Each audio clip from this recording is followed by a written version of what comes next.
আমি মার্কি থেকে কেন চলে এলাম?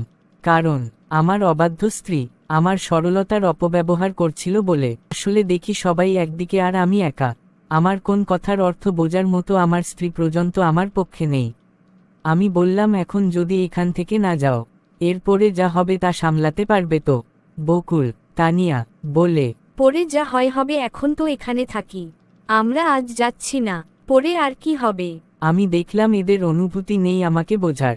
তখন সন্ধ্যা প্রিরাই নিজেকে তর্ক বিতর্ক থেকে সরিয়ে নিলাম। একটি সময় একা করে ফেলাম নিজেকে, আর উদাসী হয়ে পথের দিকে তাকিয়ে হাঁটতে শুরু করলাম। কিছু সময় পর দেখি মেজো আপার বড় ছেলে মেহেদি। মেহেদি বুঝে ফেলল আমি আর ফিরব না। মেহেদি অনেক চেষ্টা করল আমাকে ফিরাতে। ছেলের কথাটি আমি রাখতে পারিনি। বাচ্চা ছেলেটাকে বুঝিয়ে বাড়িতে পাঠিয়ে দিলাম। আর আমি অচেনা পথে অন্ধকারে হাঁটছি। এমন ঈদ আনন্দ কয়জনার কপালে হয় জানি না।